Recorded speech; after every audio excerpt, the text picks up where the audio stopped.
बंगाल के चुनाव में बीजेपी नेताओं ने किसानों को बीते 3 साल की किसान सम्मान निधि देने का भरोसा दिया है, जिसके लिए बीजेपी लगातार ये आरोप लगाती रही कि ममता सरकार ने उन तक पहुंचने नहीं दिया।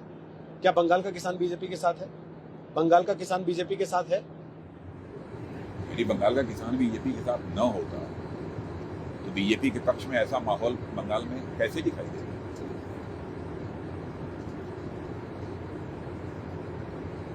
कैसी सारी एजेंसियां कहती हैं कि नहीं, भारतीय जनता पार्टी वहां सरकार बना सकती है। हम लोग तो पूरी तरह से आश्वस्त हैं कि 200 से अधिक सीटों पर विजय प्राप्त करेंगे और वहां सरकार बनाएंगे। जब तक सभी का समर्थन नहीं होगा 200 से अधिक सीटें हमको कैसे प्राप्त होगी? वहां के किसानों का भी हमको समर्थन प्राप्त है, नौजवानों का भी समर्थन प्राप्त है, वहां के गरीबों का भी हमको समर्थन प्राप्त है। राकेश टिकैत बंगाल में बीजेपी के खिलाफ प्रचार कर रहे हैं। वैसे मेरा मानना है कि ऐसे आंदोलनों की पवित्रता किसी भी सूरत में भंग न होने पाए, इसलिए सावधानी बरतनी चाहिए कि ऐसे आंदोलन से जुड़े लोग किसी राजनीतिक पार्टी के साथ मंच पर नहीं जाना चाहिए अथवा किसी राजनीतिक पार्टी के पक्ष में भी उनको बोलना नहीं चाहिए, कोई भी हो। वो तो कह रहे हैं हम किसी के साथ नहीं, हम आपके खिलाफ हैं। वो कह रहे हैं हम किसी के साथ नहीं, हम केवल बीजेपी के खिलाफ हैं। नहीं, बीजेपी किसी किसान को अपने खिलाफ नहीं मानती है और किसानों के उत्थान के लिए, किसानों की आमदनी को दोगुना करने के लिए सतत जो है हमारी सरकार के द्वारा कोशिश हो रही है। समय समय पर हमारे प्रधानमंत्री जी भी बराबर इस बात को बोलते रहते हैं और बोलते ही नहीं रहते हैं, करते भी रहते हैं। 2014 में जब वो प्रधानमंत्री बने थे, उसी समय उन्होंने कहा था कि हमारा यह संकल्प है कि हम अपने देश के किसानों की आमदनी को 2022 तक दोगुना करेंगे और उस दिशा में हम काफी आगे बढ़ चुके हैं। और मेरा यह कहना है अपने किसान भाइयों से, हम भी किसान हैं,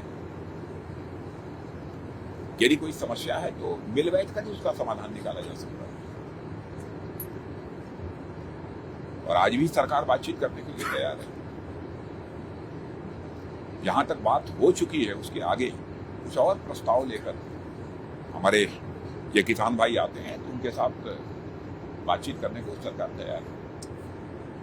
तैयार तो वो भी है। नरेश टिकैत का एक बयान आया था कि अगर राजनाथ सिंह जी बात करें तो पूरा मामला 1 घंटे में सॉल्व हो सकता है। राजनाथ सिंह अथवा सरकार में बैठे हुए किसी मंत्री में अथवा किसी व्यक्ति में कोई अंतर नहीं है और मैं तो चाहूंगा कि समाधान जल्दी से जल्दी उसका निकले। लेकिन अपने किसान भाइयों से भी मैं कहूंगा कि कुछ न कुछ ऐसा प्रस्ताव लेकर आए ताकि समाधान निकल सके। और अच्छा यही होगा कि जो भी तीनों कानून बने हुए हैं केंद्र सरकार के, उनमें से कहां कहां संशोधन की आवश्यकता लोगों को महसूस हो रही है वह बताएं। सरकार ने पहले भी कहा था, आज भी कह रही है कि वो हम संशोधन करने के लिए पूरी तरह से तैयार है। असम में, बंगाल में हो सकता आपको लगता हो कि किसान आंदोलन का बहुत ज्यादा फर्क नहीं पड़ेगा, लेकिन जैसे जैसे ये आंदोलन लंबा खिंच रहा है, आपको नहीं लगता कि उत्तर प्रदेश में भी इसका असर आ रहा है? अनरेस्ट बढ़ रहा है, आपके नेताओं, मंत्रियों, विधायकों को विरोध का सामना करना पड़ता है अपने ही लोगों के। तो आने वाले समय में यूपी में भी चुनाव होगा, क्या ये जो आज लंबा खिंचता चला जा रहा है आपको नुकसान नहीं करेगा? नहीं, मैं मानता हूं कि जो भी थोड़ी बहुत गलतफहमी इस बीच यदि कहीं पैदा भी हुई भी होगी तो गलतफहमी दूर होगी और सरकार की नीयत पर किसी को संदेह नहीं रहेगा, मेरा विश्वास है। नियत हो सकता है ठीक हो, लोगों को नीति ठीक नहीं अब लगा। आप ये देखिए, प्रधानमंत्री किसान सम्मान निधि जो 6-6 हजार रुपया प्रतिवर्ष किसान को देने का काम प्रारंभ किया है हमारी सरकार ने, कोई छोटी बात नहीं है, बड़ी बात है। और भी बहुत सारे ऐसे कदम उठाए गए हैं जो कि किसानों की आमदनी जिसके माध्यम से दूर की जा सके।